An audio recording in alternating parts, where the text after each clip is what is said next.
Exercise का सबसे पहला क्वेश्चन इसमें हमें दिया है निम्नलिखित संख्याओं को अभाज्य गुणनखंडों के रूप में व्यक्त कीजिए। क्वेश्चन नंबर 1 में हमें कुछ संख्याएं दी गई हैं। इन संख्याओं को हमें अभाज्य गुणनखंडों के रूप में लिखना है। तो सबसे पहले में हमें संख्या दी है 140। यहाँ पर मैं लिखूंगा 140, इसके गुणनखंड कर दूंगा। सबसे पहले 2 से करेंगे। 2 के पहाड़े में 14 आता है 7 पर, और जो ये 0 बची हमारी, ये वाली 0 ये एज इट इज़ यहाँ पर आ जाएगी।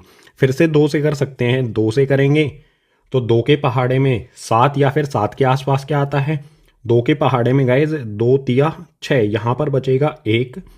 7 में से 6 को घटाएंगे 1 बचेगा, उसके पीछे 0 लगाएंगे तो हो जाएगा 10। 2 के पहाड़े में 10 आता है 5 पर। अब ये संख्या जो हमारी आई है 35, ये 2 के पहाड़े में नहीं आएगी, 3 के पहाड़े में आएगी। नहीं, 3 के बाद कौन से पहाड़े से करेंगे, 5 से। 5 के पहाड़े में 35 आता है 7 पर, 5 सते 35। अब 7 के अलावा और किसी पहाड़े में नहीं आता, तो यहाँ पर आ जाएगा 7, 1 पर ये चला जाएगा।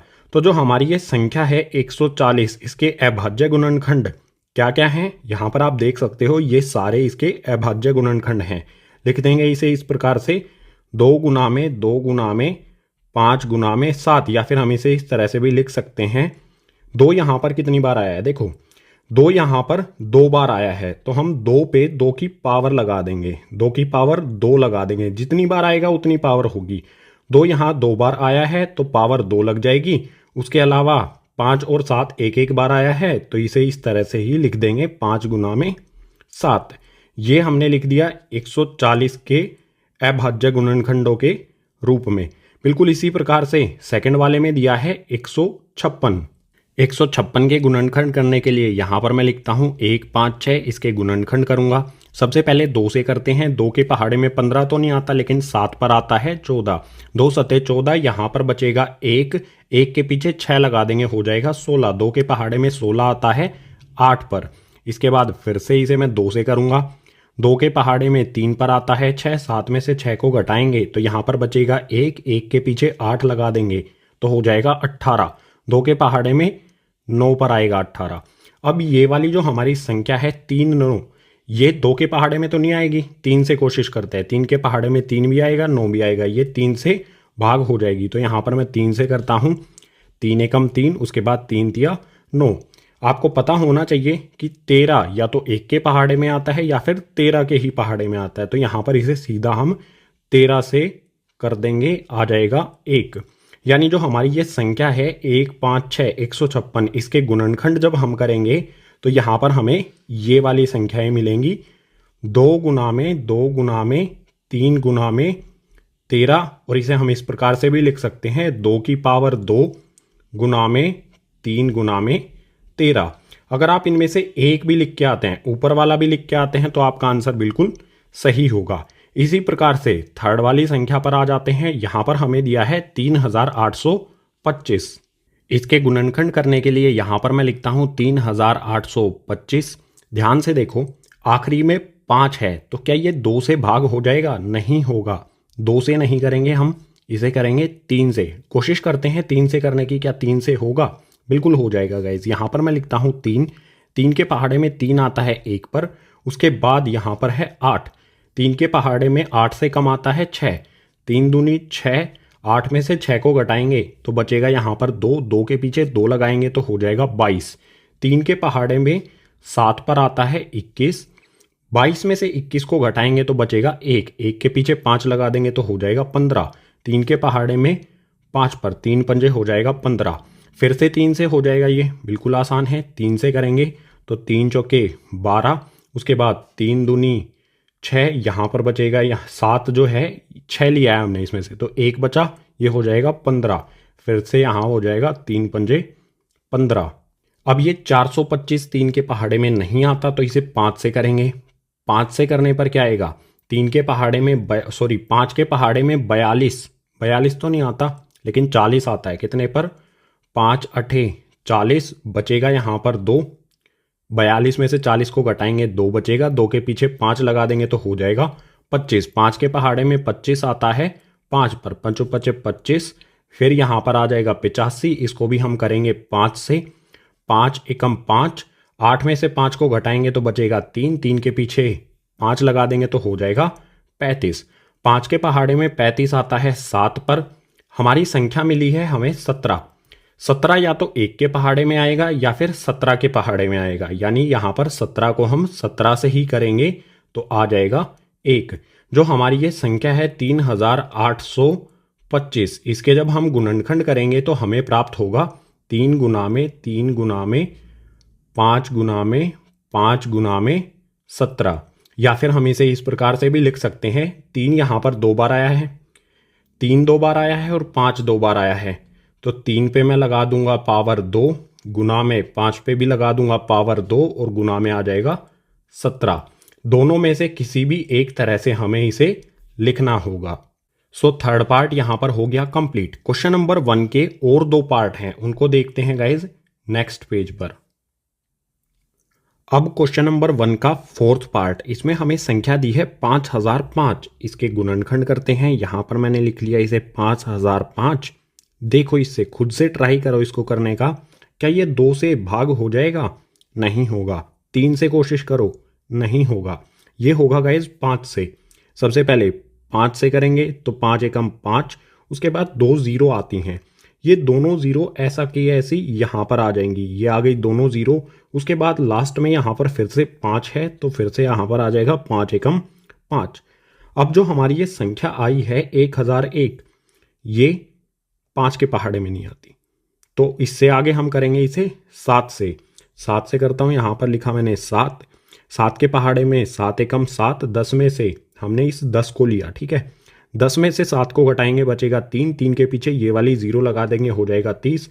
7 के पहाड़े में 28 आता है, 7 चौके 28, 30 था, 28 घटाएंगे 30 में से तो बचेगा 2, 2 के पीछे 1 लगाएंगे तो हो जाएगा 21। 7 के पहाड़े में 21 आता है 3 पर। हमें संख्या मिली 143। ये 7 से भाग नहीं होगी, तो इसके बाद 7 के बाद हम किससे करते हैं? 11 से। यहाँ पर मैंने लिखा 11, 11 एकम 11। 14 में से 11 को घटाएंगे तो बचेगा 3 और उसके पीछे ये 3 लगा देंगे तो हो जाएगा 33। 11 के पहाड़े में 33 आता है 3 पर। अब हमें संख्या मिल गई है 13। 13 को हम करेंगे 13 से। 13 के पहाड़े में 13 आता है 1 पर। ये हमारे गुणनखंड आ गए हैं, अभाज्य गुणनखंड। यानी जो हमारी ये संख्या है 5005, जब हम इसके अभाज्य गुणनखंड करेंगे तो हमें प्राप्त होगा 5 गुना में 7 गुना में 11 गुना में 13। ये हो जाएंगे इसके अभाज्य गुणनखंड। आखिरी वाली संख्या पर आते हैं, क्वेश्चन नंबर 1 की 5वीं संख्या पर जो दी है 7429। इसको यहाँ पर मैं लिख लेता हूँ 7429। इस संख्या के गुणनखंड करेंगे। आप एक बार वीडियो को रोको और एक बार कोशिश करो, क्या ये 2 से होगा? 2 से पूरा भाग होगा, 3 से होगा, 5 से होगा, 7 से होगा, 11 से होगा या 13 से होगा? किसी भी संख्या से आप इसको पूरी तरह से भाग नहीं कर पाएंगे। तो कौन सी संख्या करेंगे? 13 के बाद हम लेंगे 17। 17 के पहाड़े से इसे करूंगा। 17 के पहाड़े को कहाँ तक लेके जाऊं? 74 है। 17 के पहाड़े में 4 पर आता है 68। 74 में से 68 को घटाऊंगा तो बचेगा 6। 6 के पीछे 2 लगा दूंगा तो हो जाएगा 62। अब 17 के पहाड़े को 3 तक लेके जाऊंगा। 17 तिये होता है 51। 62 में से 51 को घटाऊंगा तो बचेगा 11। 11 के पीछे 9 लगा दूंगा तो हो जाएगा 119। 17 के पहाड़े में 7 पर आता है 119। 17 से जब हम इसको भाग कर देंगे तो हमें मिल जाएगा 437। अब क्या ये संख्या दोबारा 17 से होगी? नहीं होगी। हम करेंगे अब इसे 19 से। यहाँ पर मैं लिखता हूँ 19। 19 के पहाड़े को 2 तक लेके जाऊंगा। 19 के पहाड़े में 2 पर आता है 38। इस 43 में से 38 को घटाऊंगा तो बचेगा 5। 5 के पीछे 7 लगा दूंगा हो जाएगा 57। 19 के पहाड़े में 57 कब आता है? 3 पर। हमें मिल जाएगी संख्या 23 जब हम 437 को 19 से भाग कर देंगे। अब 23 खुद से हमारी एक अभाज्य संख्या है तो इसको हम 23 से ही करेंगे। 23 को 23 से भाग करेंगे तो आ जाएगा 1। यानी हमारी जो ये संख्या है 7429, इसके जो अभाज्य गुणनखंड हैं वो क्या हो जाएंगे? 17, 19 और 23। इनको इस प्रकार से लिख देंगे 17 गुना में 19 गुना में 23। बिल्कुल आसान हमारा पहले वाला क्वेश्चन हो गया कंप्लीट हमें बिल्कुल आसान इस तरह से अभाज्य गुणनखंडों के रूप में हमारी संख्याओं को लिखना है। अब क्वेश्चन नंबर 2 को देखते हैं नेक्स्ट पेज पर। अब क्वेश्चन नंबर 2 में हमें दिया है पूर्णांकों के निम्नलिखित युग्मों के एचसीएफ और एलसीएम ज्ञात कीजिए तथा इसकी जांच कीजिए कि दो संख्याओं का गुणनफल बराबर एचसीएफ गुणा एलसीएम है। हमें इस प्रकार से दो संख्याएं दी गई हैं, इन दोनों संख्याओं का हमें एचसीएफ और एलसीएम ज्ञात करना है, निकालना है और ये भी जांच करनी है कि दोनों संख्याओं का गुणनफल यानी कि इन दोनों संख्याओं को जब एक दूसरे से गुना किया जाएगा तो ये बराबर होगा एचसीएफ गुना में एलसीएम के। क्वेश्चन नंबर 2 के कुल 3 भाग हैं। इसमें पहले भाग में हमें दिया है दो संख्याएं 26 और 91। इनका हल प्रारंभ होता है यहाँ से। सबसे पहले एचसीएफ और एलसीएम निकालेंगे। दोनों संख्याओं को लिख लेंगे इस प्रकार से 26 और 91। सबसे पहले क्या करना होगा एचसीएफ और एलसीएम निकालने के लिए? गुणनखंड करने होंगे इन दोनों संख्याओं के। 26 का गुणनखंड करेंगे इस प्रकार से आप कर सकते हो। 2 से करेंगे तो ये जाएगा 13 पर, उसके बाद 13 से करेंगे तो आ जाएगा 1। 26 के गुणनखंड हो जाएंगे 2 और 13। बिल्कुल इसी प्रकार से हमारी दूसरी संख्या 91 है, इसके भी गुणनखंड करेंगे। 7 से करेंगे, 7 एकम 7 बचेगा यहाँ पर 2। 2 के पीछे 1 लगाएंगे तो हो जाएगा 21। 7 के पहाड़े में 21 आता है 3 पर। फिर यहाँ 13 से करेंगे तो आ जाएगा 1। जो हमारी दूसरी संख्या 91 है इसके गुणनखंड हो जाएंगे हमारे 7 और 13। अब बात आती है एचसीएफ क्या होगा। हमारी जो ये दोनों संख्याएं हैं इनका एचसीएफ क्या होगा, यहाँ पर लिख लेंगे एचसीएफ ब्रैकेट के अंदर हमारी दोनों संख्याएं लिख लेंगे 26 और 91। इनका एचसीएफ क्या होगा गाइस? देखो बिल्कुल आसान बात है। यहाँ पर जो संख्या दोनों में आती है, 2 ऊपर आता है नीचे नहीं आता है तो 2 को हटा देंगे। 7 नीचे आता है ऊपर नहीं आता है तो 7 को भी हटा देंगे। ऐसी संख्या कौन सी है जो इन दोनों में आती है? यहाँ पर देखो 13, यहाँ पर भी 13।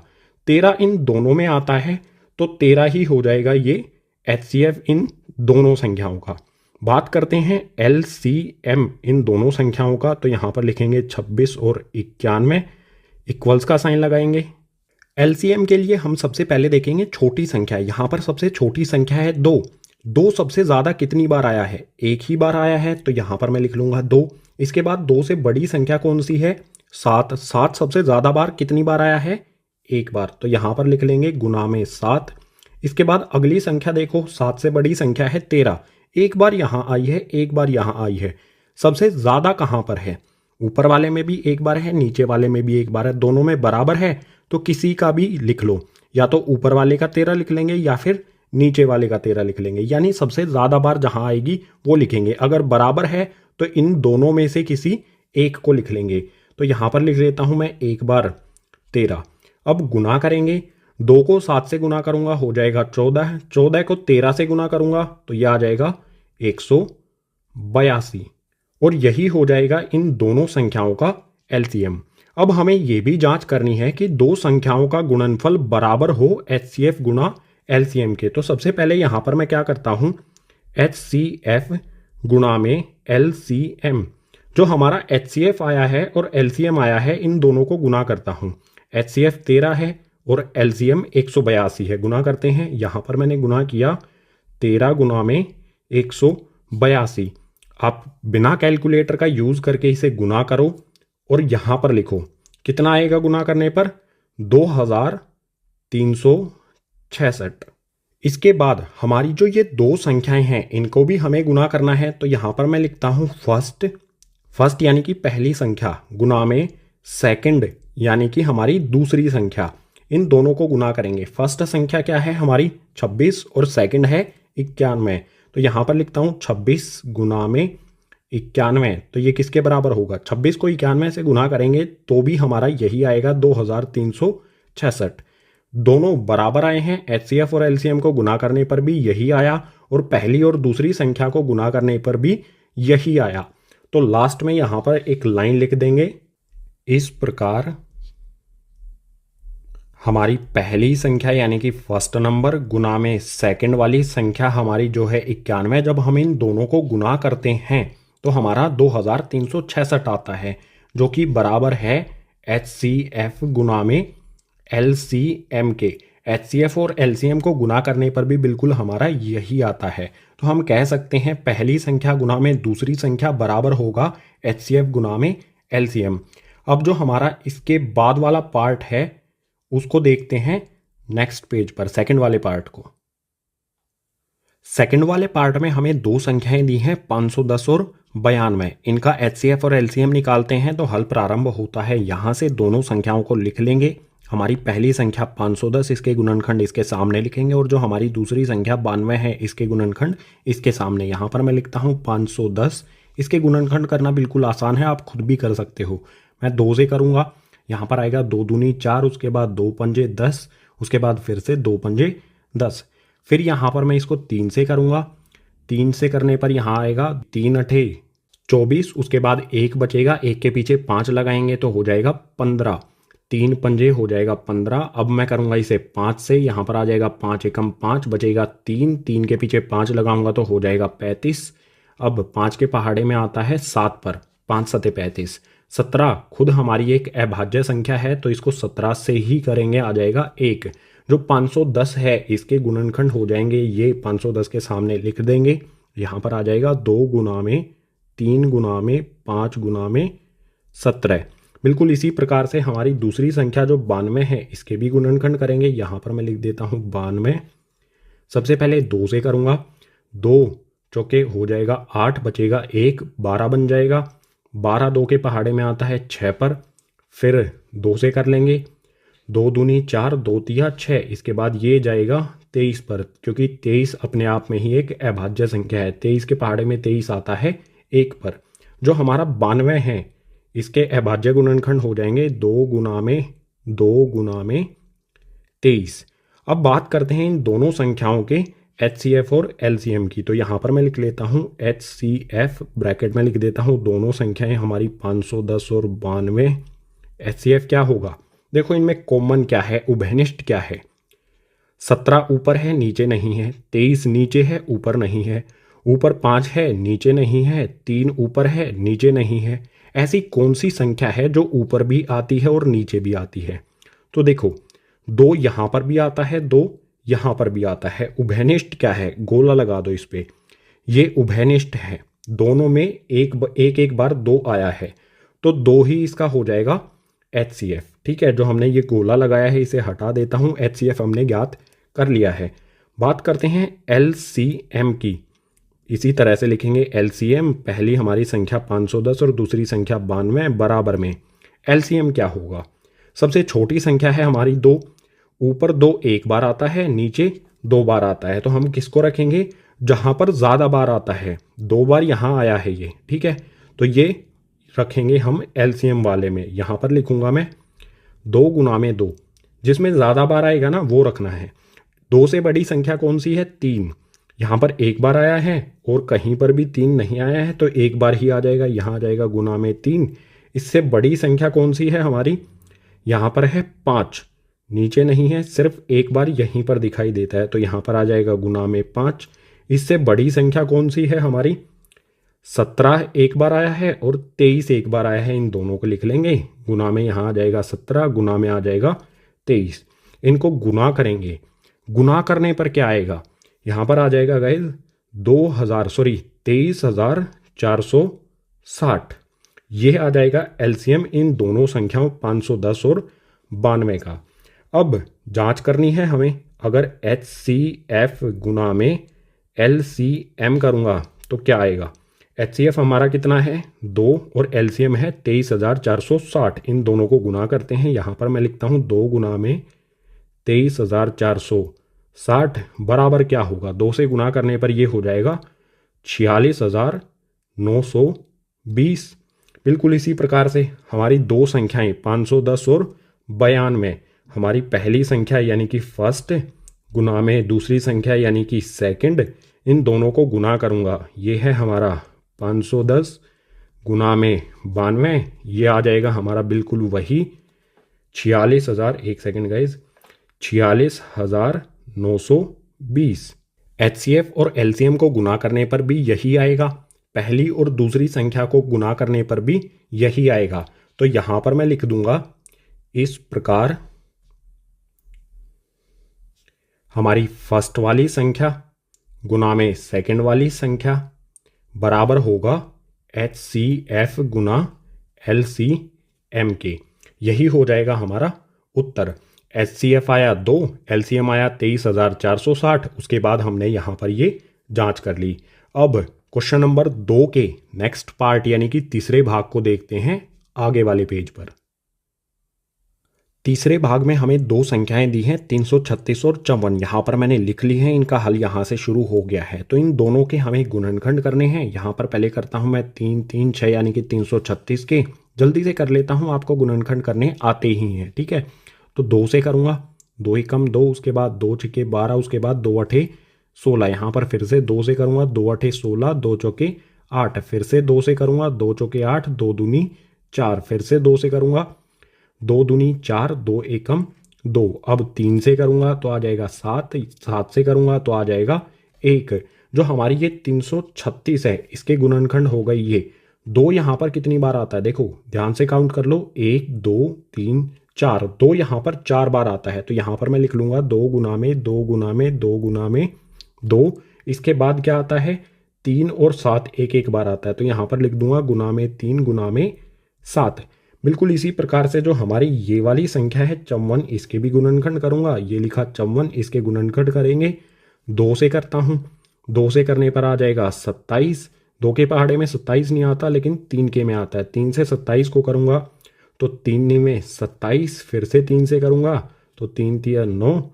फिर से 3 से करूंगा तो 3 एकम 3। जो 54 है, इसके गुणनखंड करने पर हमें मिला क्या, 2 गुना में 3 गुना में 3 गुना में 3। अब बात करते हैं HCF। जो हमारा HCF है इन दोनों संख्याओं 3 3 6 और 54, इनका क्या होगा HCF यानी कि उभयनिष्ठ क्या आता है। देखो यहाँ पर उभयनिष्ठ क्या है, एक एक बार दोनों में 2 आया है, इसके बाद और भी कुछ आया है। 3 इसमें भी आता है, इसमें भी आता है। तो 3 को भी उभयनिष्ठ ले लेते हैं। ये हमारा 3 भी उभयनिष्ठ आ गया। और भी कुछ उभयनिष्ठ है नहीं, और कुछ कॉमन नहीं है, एक जैसा नहीं है। ऊपर और नीचे में 2 और 3 है। तो यहाँ पर मैं करता हूँ 2 गुना में 3। 2 और 3 है ना, सिर्फ 2 और 3 गुना करेंगे, 2 गुना में 3 हो जाएगा 6। ये हो गया HCF इन दोनों संख्याओं का। आगे आते हैं LCM पर। LCM इन दोनों संख्याओं 336 और 54 का क्या होगा, बराबर का निशान लगाएंगे। जो हमने ये गोले लगाए हैं इनको हटा देता हूँ, मिटो देता हूँ। और इसके अलावा जो हमने यहाँ पर ये गुणनखंड किए हैं इनको भी रब कर देता हूँ। अब इनकी ज़रूरत नहीं है, हमें ये करके दिखाने की भी ज़रूरत नहीं होती। अगर आप इस तरह से लिख सकते हैं तो उसकी ज़रूरत हमें नहीं है। LCM पर आते हैं। LCM में सबसे छोटी संख्या देखो, सबसे पहले इनमें क्या है, 2 है। यहाँ पर 2 4 बार आया है, यहाँ पर 1 बार आया है। तो हमें क्या देखना है, जो ज़्यादा बार आया है। यहाँ पर 4 बार आया है तो हमें इस 4 बार वाले को उठा के सीधा यहाँ रख देंगे। तो मैं लिख देता हूँ 2 गुना में 2 गुना में 2 गुना में 2। 2 से बड़ी संख्या कौन सी है, 3। 3 यहाँ पर 1 बार आया है और नीचे 3 बार आया है। हमें क्या करना है, जिसमें ज़्यादा बार आया है उस पूरे को ही उठा लेना है। तो इस वाले पार्ट को 3 गुना में 3 गुना में 3, इस पूरे को उठा लेना है, यहाँ मल्टीप्लाई कर देना है, गुना कर देना है। तो गुना में 3 गुना में 3 और गुना में 3। 3 से बड़ी संख्या देखो कौन सी है, 3 से बड़ी संख्या 7 है। यहीं पर आया है सिर्फ 1 बार, तो इसे गुना कर देंगे 7।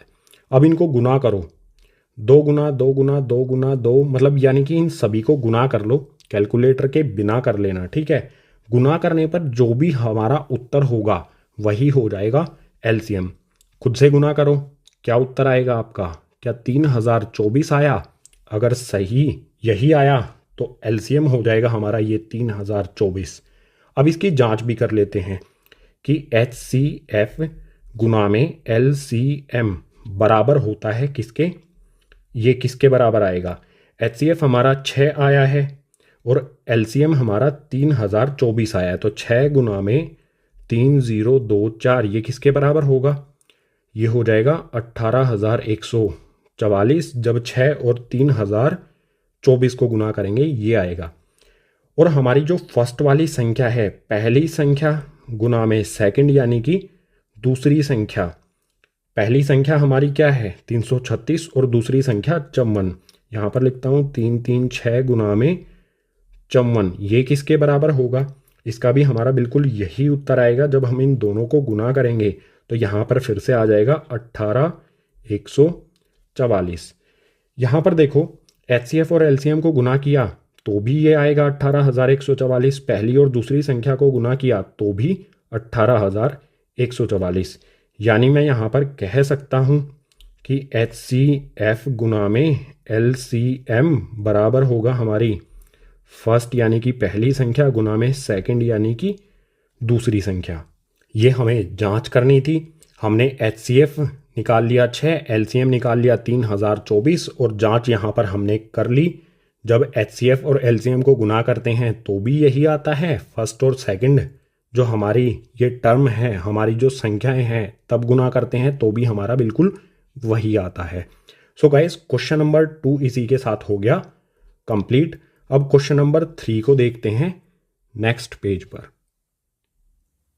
अब क्वेश्चन नंबर 3 में दिया है अभाज्य गुणनखंड विधि द्वारा निम्नलिखित पूर्णांकों के LCM और HCF ज्ञात कीजिए। जो भी हमें यहाँ पर ये संख्याएं दी गई हैं इनका हमें LCM और HCF निकालना है अभाज्य गुणनखंड विधि का इस्तेमाल करके। सो फर्स्ट पार्ट में यहाँ पर हमें संख्या दी है 12, 15 और 21, 3 संख्याएं हैं। इनका LCM और HCF निकालते हैं। हल शुरू होता है यहाँ से। तीनों संख्याओं को लिख लेंगे इस तरह से, 12 आ गया, 15 लिख लिया और इसके बाद तीसरी संख्या आ गई हमारी 21। तीनों संख्याओं के हमें अभाज्य गुणनखंड करने हैं। सिंपल जैसे गुणनखंड करते हैं वही करना है, ठीक है। यहाँ पर लिख लो, ये हमारी संख्या 12, 2 से करेंगे 6 पे, 2 से करेंगे 3 पे, 3 से करेंगे आ जाएगा 1। 12 के गुणनखंड हो गए 2 गुना में 2 गुना में 3। बिल्कुल इसी तरह से 15 जो हमारी संख्या है इसके भी गुणनखंड करेंगे। 3 से करेंगे 5 पर जाएगा, 5 से करेंगे 1 पर जाएगा। 15 के गुणनखंड हो जाएंगे 3 गुना में 5। बिल्कुल इसी प्रकार से जो हमारी ये संख्या है 21, इसके गुणनखंड भी हो जाएंगे 3 गुना में 7। आप इस तरह से करके देख सकते हैं। 21 के गुणनखंड हो गए 3 से 7 पर, उसके बाद 7 से 1 पर। गुणनखंड करने के बाद HCF क्या होगा? सबसे पहले लिखेंगे यहाँ पर HCF, ब्रैकेट लगा के अपनी तीनों संख्याएं लिख देंगे 12, 15 और हमारी तीसरी संख्या क्या है 21। इन तीनों का HCF क्या होगा? देखो कॉमन क्या है, उभयनिष्ठ क्या है, तीनों में क्या आता है? 2 इसमें आता है, इसमें कहीं पर भी नहीं है, इसमें भी कहीं नहीं है, तो 2 नहीं होगा। इसके बाद 3 देखो, 3 इसमें आता है, इसमें भी आता है और इसमें भी आता है, 3 उभयनिष्ठ है। 3 के अलावा 5 देखो, 5 इसमें है, ऊपर वाले में नहीं है, 7 इसमें है, इन ऊपर वाले दोनों में नहीं है। तो उभयनिष्ठ क्या है उसको गोला कर लो। ये हमारी संख्याएं जो हैं ये उभयनिष्ठ हैं। कौन कौन सी? सभी में 3 3 3 एक एक बार आता है। तो HCF भी इन संख्याओं का हो जाएगा 3। जो उभयनिष्ठ होगा वही HCF होगा। बिल्कुल इसी प्रकार से LCM निकालेंगे। यहाँ पर मैं लिखता हूँ LCM, तीनों संख्याएं लिख लेंगे 12, 15 और हमारी तीसरी वाली संख्या 21। इसका LCM क्या होगा? मैंने आपको बताया था LCM निकालते समय हमें ज़्यादा बार क्या आया है ये देखना होता है। सबसे पहले छोटी संख्या होती है हमारी 2 सबसे ज़्यादा बार किस में आया है? इसमें आया है 2 बार। तो इस पूरे को उठा लो, 2 गुना में 2, इसको उठा के सीधा हम यहाँ पर लिख देंगे। लिख देता हूँ 2 गुना में 2। बिल्कुल इसी तरह से 3 पे आएंगे। 3 एक बार इसमें आया, एक बार इसमें आया, एक बार इसमें आया, सब में एक एक बार आता है। तो किसी एक का उठा लेंगे, या तो हम ये वाला उठा लेंगे या ये वाला या ये वाला, किसी भी एक में से, क्योंकि सब में बराबर बराबर एक बार ही आता है। तो यहाँ पर लिख देता हूँ गुना में 3। बिल्कुल इसी तरह से 5 एक बार आया है और 7 भी एक बार आया है। तो एक बार यहाँ पर आ जाएगा 5 गुना में और एक बार आ जाएगा 7। गुना कर लेंगे इन सभी को, बिल्कुल आसान है गुना करना। 2 को 2 से गुना करेंगे 4, 4 को 3 से गुना करेंगे 12, 12 को 5 से गुना करेंगे 60, 60 को 7 से गुना करेंगे तो ये हो जाएगा 420। यही हो जाएगा हमारा LCM। HCF हमने निकाला 3 और LCM हमने निकाला 420। अब क्वेश्चन नंबर 3 यानी कि प्रश्न संख्या 3 के दूसरे भाग को देखते हैं, दूसरे वाले पार्ट को देखते हैं नेक्स्ट पेज पर। दूसरे भाग में हमें 3 संख्याएं दी गई हैं 17, 23 और 29। इनको इस प्रकार से लिखेंगे, ये आ गया हमारा 17, ये आ गया हमारा यहाँ पर 23 और इसके बाद आ जाएगा हमारा 29। इस 2 को मिटो के मैं अच्छी तरह से लिख देता हूँ। ये मैंने 2 को हटाया, ये लिख दिया 2, अच्छी तरह से लिख दिया। 17, 23 और 29 के गुणनखंड क्या होंगे करके देख लो, आप खुद से पता चलेगा आपको। 17 के गुणनखंड करूंगा, 17 ना तो 2 के पहाड़े में आएगा, ना 3 के पहाड़े में आएगा, ना 5 के में आएगा, ना 7 के में आएगा, ना 11 के में आएगा, ना 13 के में आएगा। 17 सिर्फ 17 के पहाड़े में आता है।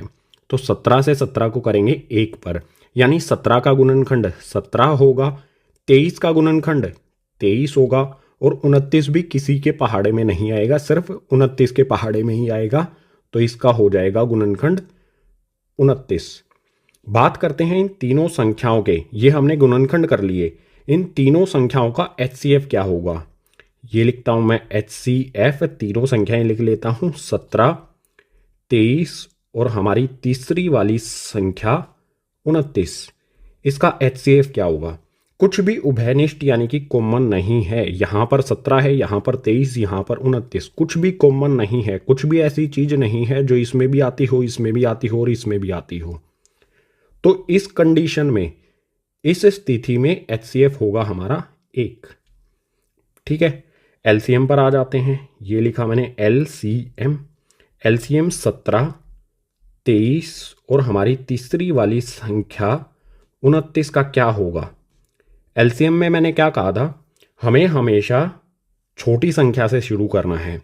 सबसे छोटी संख्या है 17, यहीं पर आता है एक बार, तो यहाँ लिख लूँगा मैं 17, गुना में इससे बड़ी वाली संख्या यहाँ पर है 23, ये भी एक बार यहीं पर आती है, तो इसको लिख देंगे गुना में 23, इसके बाद गुना में 29, क्योंकि 29 भी यहाँ एक ही बार आया है, तो यह आ जाएगा हमारा 29। 17, 23 और 29, इन तीनों को गुना करो। गुना करने पर क्या आएगा, 1133 9, 11,339। ये हो गया LCM, ये हो गया LCM और HCF हमारा आ गया 1। अब क्वेश्चन नंबर 3 के लास्ट यानी कि थर्ड पार्ट को देखते हैं नेक्स्ट पेज पर। प्रश्न संख्या 3 के तीसरे पार्ट में हमें 3 संख्याएं दी हैं 8, 9 और 25। इन तीनों का LCM और HCF दोनों निकालते हैं। फटाफट से इनके करते हैं हम गुणनखंड। 8 का गुणनखंड क्या होगा, यहां पर मैं लिखता हूं 8, इसके गुणनखंड करता हूं 2 से 4 पर, फिर से 2 से करूंगा 2 पर, फिर से 2 से करूंगा तो आ जाएगा 1। 8 के गुणनखंड हो गए 2 गुना में 2 गुना में 2। बिल्कुल इसी तरह से 9 लिखता हूं, 9 के गुणनखंड क्या होंगे, ये लिखा मैंने 9। आसान है ना गुणनखंड करना, 3 से करेंगे 3 पर, फिर से 3 से करेंगे 1 पर, 9 के गुणनखंड हो जाएंगे 3 गुना में 3। बिल्कुल इसी तरह से आप 25 के गुणनखंड खुद से कर सकते हो। यहाँ पर लिखेंगे 25, 5 से करूँगा 5 पर, फिर से 5 से करूँगा 1 पर, 25 के गुणनखंड हो जाएंगे 5 गुना में 5। बात करते हैं HCF की। HCF क्या होगा, वीडियो को रोक के नीचे कमेंट करके बताओ। HCF यहाँ पर मैं लिखता हूँ 8, दूसरी संख्या 9 और तीसरी संख्या हमारी 25। इन तीनों का HCF क्या होगा बताओ गाइज, कमेंट कर दो। यहाँ पर कुछ भी कॉमन नहीं है, कुछ भी उभयनिष्ठ नहीं है। 2 इसमें आता है, इन दोनों में नहीं आता। 3 इसमें आता है, ऊपर वाले और नीचे वाले में नहीं आता। 5 इसमें आता है, ऊपर वाले दोनों में नहीं आता। यानी कुछ भी ऐसा नहीं है जो इन तीनों में आए। तो इस कंडीशन में HCF होता है 1। आते हैं LCM पर। यहाँ पर लिखा मैंने LCM, सीधा 8, 9 और हमारी तीसरी वाली संख्या 25। इनका LCM कितना होगा, आसान है ना बिल्कुल। सबसे ज़्यादा बार 2 यहाँ पर आता है तो इस पूरे को उठा लेंगे। सबसे ज़्यादा 3 यहाँ पर आता है तो इस भी पूरे को उठा लेंगे। और सबसे ज़्यादा 5 यहाँ पर आता है, इसको भी उठा लेंगे। इससे पहले इसको हटा देता हूँ मैं। LCM कितना होगा हमारा, यहाँ पर लिखूंगा मैं 2 गुना में 2 गुना में 2। 3 बार तो 2 आया है, सबसे ज़्यादा बार यहाँ पर। इसके बाद गुना में आ जाएगा 3 गुना में 3 और गुना में 5 गुना में 5। आसान तरीका बताऊँ आपको, देखो 2 को 5 से गुना करेंगे 10, फिर से 2 से 5 को गुना करेंगे 10, 10 को 10 से गुना करेंगे 100 हो जाएगा। ठीक है, मतलब हमने 2 को 2 से गुना किया 4, 4 पंजे हो गया 20, 20 को 5 से गुना कर दिया 100। आगे वाली दो संख्याएं और पीछे वाली दो संख्याएं, इनको गुना करने पर हमारा 100 आ गया। बची हुई ये 3 संख्याएं हैं, इनको गुना कर लो। 2 को 3 से गुना करूंगा 6, 6 को 3 से गुना करूंगा 18, 18 इनको और इनको गुना करने पर 100 आया था। 18 और 100 को गुना करूंगा तो यहां आ जाएगा 1800 यानी कि 1800। ये एलसीएम हो जाएगा हमारे इन तीनों संख्याओं का। एलसीएम 1800 और एचसीएफ आ जाएगा 1। क्वेश्चन नंबर 3 हो गया कंप्लीट। क्वेश्चन नंबर 4 को देखते हैं गाइज नेक्स्ट पेज पर। क्वेश्चन नंबर 4, इसे पढ़ते नहीं है, सीधा समझते हैं। यहां पर हमें एचसीएफ दिया गया है 306 और 657 का। एचसीएफ कितना है इन दोनों संख्याओं का? 9। ये हमें दिया है। हमें क्या करना है? एलसीएम ज्ञात करना है इन ही दोनों संख्याओं का। इन्हीं दोनों संख्याओं का एलसीएम क्या होगा ये हमें बताना है। तो तरीका क्या होगा? फॉर्मूला मैंने आपको बताया था भाग एक परिचय में, तो जरूर देख लेना अगर आपने भाग एक परिचय को नहीं देखा है। लिंक आपको नीचे डिस्क्रिप्शन बॉक्स में मिल जाएगा। फॉर्मूला क्या था गाइज? फॉर्मूला अप्लाई करेंगे यहां पर एलसीएम गुना में एचसीएफ बराबर में फर्स्ट यानी कि हमारी पहली वाली संख्या गुना में सेकंड यानी कि हमारी दूसरी वाली संख्या। आसान सा ये फॉर्मूला है। इस फॉर्मूले में हम अपनी वैल्यूज को रखेंगे और हमारा आंसर आ जाएगा। एलसीएम हमें ज्ञात करना है, तो यहां एलसीएम ऐसा का ऐसा गुना में एचसीएफ। एचसीएफ हमें कितना दिया गया है? देखो इन दोनों संख्याओं का एचसीएफ हमें यहां पर दिया गया है 9। तो इस एचसीएफ की जगह पर मैं लिख दूंगा 9, बराबर का निशान लगाऊंगा। हमारी फर्स्ट यानी कि पहली संख्या कितनी है? 306। तो इस फर्स्ट की जगह पर मैं लिख देता हूं 306, गुना का निशान ऐसा का ऐसा आ जाएगा। और सेकंड यानी कि दूसरी संख्या हमारी कितनी है? 657। ये लिख देता हूं इसकी जगह पर, यह आ गया 6 5 7 यानी कि 657। एलसीएम हमारा ऐसा का ऐसा आ जाएगा, बराबर का निशान लगाएंगे। 306 गुना में 657 भी ऐसा का ऐसा। एलसीएम के साथ यहाँ पर गुना में क्या है? 9। इसको दूसरी तरफ लेके जाएंगे तो ये हो जाएगा यहाँ पर भाग में, यानी कि नीचे आ जाएगा 9। ठीक है, आसान सा है कॉन्सेप्ट। गुना में इधर कुछ है, दूसरी तरफ भेजेंगे तो भाग में हो जाएगा। 9 से यहाँ पर 306 को काटेंगे। 9 से 306 को काटूंगा, 9 तिया 27, 30 में से 27 को घटाएंगे बचेगा 3, 3 के पीछे 6 लगाएंगे तो बन जाएगा 36। 9 के पहाड़े में 36 कब आता है? 4 पर। 9 चौके 36, यानी हमारा एलसीएम क्या आएगा? 34 यहां पर है, गुना में 657। 34 को 657 से गुना करने पर हमें प्राप्त हो जाएगा एलसीएम। अब गुना करना बिल्कुल आसान है यार, ये तो 6ठी 7वीं वाला काम है। 6ठी क्लास में भी, बल्कि ये तो सेकंड थर्ड में सिखा देते हैं आई थिंक, मतलब मुझे पता नहीं है। गुना करना है, आसान है। ठीक है, गुना करने पर कितना आएगा? 2 2 3 3 8, यानी कि 22,338। यही हो जाएगा एलसीएम इन दोनों संख्याओं 306 और 657 का। कैसे निकाला हमने? इस फॉर्मूले का इस्तेमाल करके जो मैंने आपको परिचय में बताया था। सो ये आंसर हो गया हमारा एलसीएम।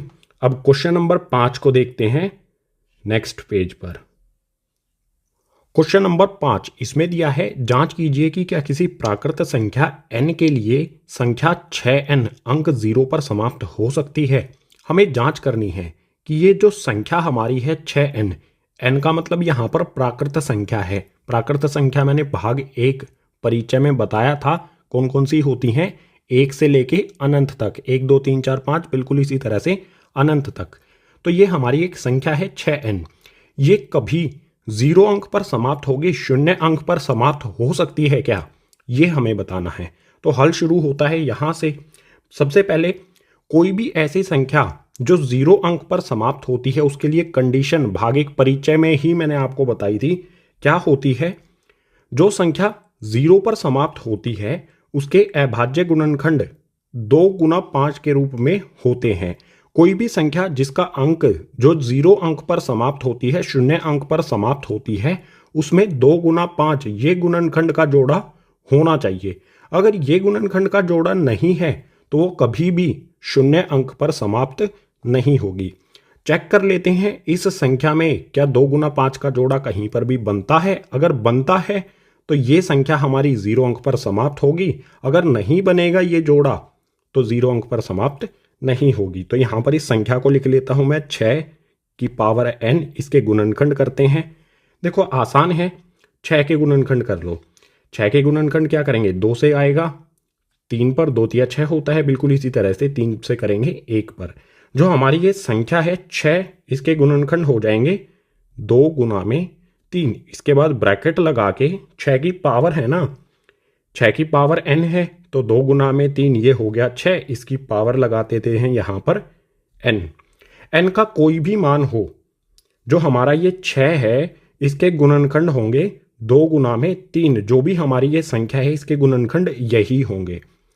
क्या इस गुणनखंड में ये जोड़ा आपको कहीं पर भी दिखाई दे रहा है 2 गुना में 5 का? नहीं दिखाई दे रहा। तो इसका मतलब ये है कि 6n जो हमारी ये प्राकृत संख्या है ये कभी भी नहीं लिखेंगे, किसी भी मान n के लिए, किसी भी मान n के लिए 0 पर समाप्त नहीं होगी। ये हमारा उत्तर हो जाएगा। हमें जांच करनी थी, पता लगाना था कि 6n ये संख्या किसी भी 0 अंक पर समाप्त हो सकती है। नहीं हो सकती क्योंकि इसमें 2 गुना 5, इसके गुणनखंडों में 2 गुना 5 का जोड़ा नहीं बनता। किसी में 2 गुना 5 का जोड़ा बनेगा तो वो ही संख्या 0 अंक यानी कि 0 अंक पर समाप्त होगी। सो ये हो जाएगा हमारा इस क्वेश्चन का उत्तर। अब क्वेश्चन नंबर 6 को देखते हैं आगे वाले पेज पर। क्वेश्चन नंबर 6 इसमें दिया है, व्याख्या कीजिए कि 7 गुना 11 गुना 13 जमा 13 और 7 गुना 6 गुना 5 गुना 4 गुना 3 गुना 2 गुना 1 जमा 5 भाज्य संख्याएं क्यों हैं। हमें 2 संख्याएं दी गई हैं क्वेश्चन नंबर 6 में, एक ये संख्या है और एक ये संख्या है। हमें बताना है कि ये दोनों संख्याएं भाज्य संख्या क्यों है, कारण भी बताना हमें। तो हल शुरू होता है यहां से। भाज्य संख्याएं क्या होती हैं, भाग एक परिचय में बताया है, जिसका खुद संख्या और एक के अलावा कोई अन्य गुणनखंड होता है, वे सारी संख्याएं भाज्य संख्याएं होती हैं। तो सबसे पहले इस वाली संख्या को देखते हैं, लिख लेता हूं मैं यहां पर इसे। हमारी पहली संख्या है 7 गुना 11 गुना में 13 और जमा में 13। सबसे पहले इसे हल करते हैं, उसके बाद गुणनखंड करेंगे इसके। यहाँ पर 7 को 11 से गुना करूँगा। 7 को 11 से गुना करने पर आ जाएगा यहाँ पर 77, गुना का 13 हमारा ऐसा का ऐसा और जमा का 13 भी हमारा ऐसा का ऐसा। अब आप यहाँ पर देखो, इस वाले भाग में भी 13 आता है, इस वाली टर्म में 13 आता है और यहाँ पर भी 13 है। तो 13 को हम उभयनिष्ठ यानी कि कॉमन ले सकते हैं। 13 उभयनिष्ठ लेने पर बचेगा क्या, ब्रैकेट लगाता हूँ, 13 उभयनिष्ठ लिया है हमने। सो यहाँ पर देखो, इसमें से मैंने ये 13 उभयनिष्ठ ले लिया तो यहाँ पर बचेगा 77। गुना का निशान लगाएंगे, 13 की जगह पर क्या आएगा, 13 मैं उभयनिष्ठ ले चुका हूँ, 13 के पहाड़े में 13 आता है 1 पर, जमा का निशान लगाऊंगा। यहाँ पर ये 13 है, उभयनिष्ठ 13 ले चुका हूँ तो यहाँ पर क्या आएगा, 13 के पहाड़े में 13 आता है 1 पर, ब्रैकेट बंद। हल करो, अब 13 आ जाएगा हमारा ऐसा का ऐसा। 77 को 1 से गुना कर दूंगा तो 77 ही रहेगा और जमा का निशान लगाऊंगा, 1 आ जाएगा, ब्रैकेट बंद। इसके बाद आगे फिर से हल करते हैं। 13 77 जमा में 1, 77 में 1 जोड़ दूंगा तो ये हो जाएगा 78। ब्रैकेट हमारा हल हो गया। ब्रैकेट और 13 के बीच में कोई भी निशान नहीं है तो इट मीन्स ये गुना है। हमारी संख्या इस रूप में आ गई है 13 गुना में 78। अब 78 के गुणनखंड क्या होंगे, देखो गाइज 78 के गुणनखंड कर लेते हैं फटाफट से। 2 से जाएगा ये 39 पर, फिर 3 से करेंगे जाएगा 13 पर, फिर 13 से करेंगे तो आ जाएगा 1 पर। गुणनखंड के रूप में हम अपनी संख्या को लिखेंगे। यहाँ पर आ जाएगा 13 गुना में 78 को मैं किस प्रकार से लिख सकता हूँ, 78 के गुणनखंड के रूप में, जो क्या है 2 गुना में 3 गुना में 13। अब हमारी जो भी ये संख्या है, यहाँ पर जो भी हमारी ये संख्या है, इसका एक के अलावा और इस संख्या के अलावा कई सारे यहाँ पर गुणनखंड हैं। इस संख्या का गुणनखंड 13 भी है, 2 भी है, 3 भी है और फिर से 13 भी है। तो ये संख्या क्या होगी, भाज्य या फिर अभाज्य? भाज्य संख्या होगी, क्योंकि कई सारे इसके गुणनखंड हमें दिखाई दे रहे हैं। तो यहाँ पर हम लिख देंगे, यहाँ पर मैं लिख दूंगा, यह भाज्य संख्या है क्योंकि इसके एक के अलावा अन्य गुणनखंड भी हैं। एक के अलावा कई सारे इसके गुणनखंड हैं, इसीलिए ये वाली हमारी जो संख्या है ये हो जाएगी भाज्य संख्या। बिल्कुल इसी प्रकार से इस वाली संख्या को हल करते हैं। यहाँ पर इसे हटा देता हूँ मैं 78 के गुणनखंड को। यहाँ पर मैं लिखता हूँ 7 गुना में 6 गुना 5 गुना 4 गुना 3 गुना 2 गुना 1 और जमा में 5। ये हमारी एक बड़ी सी संख्या है। वैसे अभी इसको हल करने पर यह संख्या छोटी सी हो जाएगी। आप यहाँ पर देखो, जो गुना वाले हमारी टर्म्स हैं, ये एक टर्म है और जमा के निशान के बाद हमारी एक टर्म है। इसमें 5 आता है और यहाँ पर भी 5 है, यानी कि 5 को हम उभयनिष्ठ रख सकते हैं। तो 5 को उभयनिष्ठ में रख लेता हूँ। बचेगा क्या? देखो आसान सा है, इसमें से मैंने 5 उभयनिष्ठ ले लिया, तो 5 की जगह पर 5 के पहाड़े में 5 आता है 1 पर, यानी इस 5 की जगह पर हम 1 रख देंगे। यहाँ पर आ जाएगा हमारा 7 गुना 6 गुना 1, 5 की जगह पर 1 लिखा है मैंने। उसके बाद गुना में 4 गुना में 3 गुना 2 गुना 1, जमा का निशान लगाऊंगा। 5 के पहाड़े में 5 कब आता है? 1 पर। इसको हमने उभयनिष्ठ ले लिया है, तो इस 5 के स्थान पर हम रख देंगे 1, ब्रैकेट कर देंगे बंद। सभी को गुना करो। गुना करने पर क्या आएगा? 7 को 6 से गुना करेंगे, 42, 42 को 1 से गुना करेंगे, फिर 4 से, फिर 3 से, फिर 2 से, फिर 1 से। गुना करने पर क्या आएगा? 5 हमारा ऐसा का ऐसा। इन सभी की गुना कर दूंगा तो यहाँ पर आ जाएगा 1008। सही तरह से गुना करना है, गलती नहीं करनी है। सबको गुना करने पर 1008 आएगा। उसके बाद जमा का 1 हमारा ऐसा का ऐसा, यह आ गया हमारा जमा का 1। अब हमारा यह आ जाएगा 5, ब्रैकेट के अंदर क्या होगा? 1008 में हम 1 जोड़ देंगे। 1008 में 1 जोड़ने पर हो जाएगा 1009। यहाँ पर भी आप देख सकते हो कि जो भी हमारी ये संख्या है, इसका इस संख्या का 1 के पहाड़े के अलावा यहाँ पर 5 और 1009 ये दो गुणनखंड और हैं। तो इसमें भी हम यहाँ पर लिख देंगे यह भाज्य संख्या है क्योंकि इसके 1 के अलावा अन्य गुणनखंड भी हैं। हमारी दूसरी वाली संख्या ये भी भाज्य संख्या है क्योंकि 1 के अलावा इसका 5 भी गुणनखंड है और 1009 भी इसी संख्या, हमारी इस वाली संख्या का गुणनखंड है। 1 के अलावा और उस संख्या के अलावा अन्य गुणनखंड अगर होंगे तो ऐसी संख्याओं को हम भाज्य संख्या कहते हैं। तो इन दोनों संख्याओं के यहाँ पर 1 के अलावा और इस संख्या के अलावा कई सारे गुणनखंड यहाँ पर भी हैं और यहाँ पर भी हैं। तो ये दोनों संख्याएं हो जाएंगी हमारी भाज्य संख्याएं। अब आखिरी यानी कि क्वेश्चन नंबर 7, इसमें दिया है किसी खेल के मैदान के चारों ओर एक वृत्ताकार पथ है। इस मैदान का एक चक्कर लगाने में सोनिया को 18 मिनट लगते हैं, जबकि इसी मैदान का एक चक्कर लगाने में रवि को 12 मिनट लगते हैं। मान लीजिए वे दोनों एक ही स्थान और एक ही समय पर चलना प्रारंभ करके एक ही दिशा में चलते हैं। कितने समय बाद वे पुनः प्रारंभिक स्थान पर मिलेंगे? क्वेश्चन थोड़ा सा लंबा है तो इसे इस आकृति से समझ लेते हैं। एक खेल का मैदान है, उसके चारों ओर एक पथ यानी कि रास्ता है वृत्ताकार यानी गोलाकार। इस गोलाकार वृत्ताकार पथ का एक चक्कर लगाने में सोनिया को 18 मिनट लगते हैं और इसी पथ का चक्कर लगाने में रवि को 12 मिनट लगते हैं। रवि और सोनिया एक ही स्थान से एक ही दिशा में एक ही समय पर, मान लीजिए इस स्थान से दोनों ऊपर की ओर इस दिशा में एक ही समय पर वे निकलते हैं। तो हमें बताना है कि वे इसे प्रारंभिक स्थान कहा गया है, जहां से वे चलना शुरू करते हैं। उसी स्थान पर वे कितनी देर बाद एक दूसरे को मिलेंगे, कितनी देर बाद वो एक दूसरे से उनकी मुलाकात होगी इसी प्रारंभिक स्थान पर। तो यहां पर हमें 2 संख्याएं दी हैं। देखो, सोनिया को 18 मिनट लगते हैं, रवि को 12 मिनट लगते हैं। 18 और 12 का हम एलसीएम निकाल लेंगे।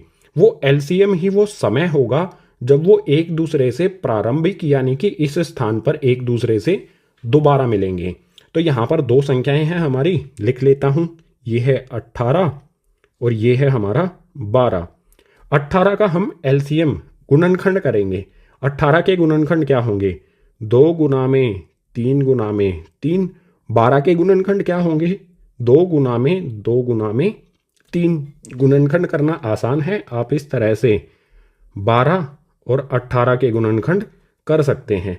उत्तर हमारा, गुणनखंड हमारे यही आएंगे। ठीक है, अब बात करते हैं एलसीएम की।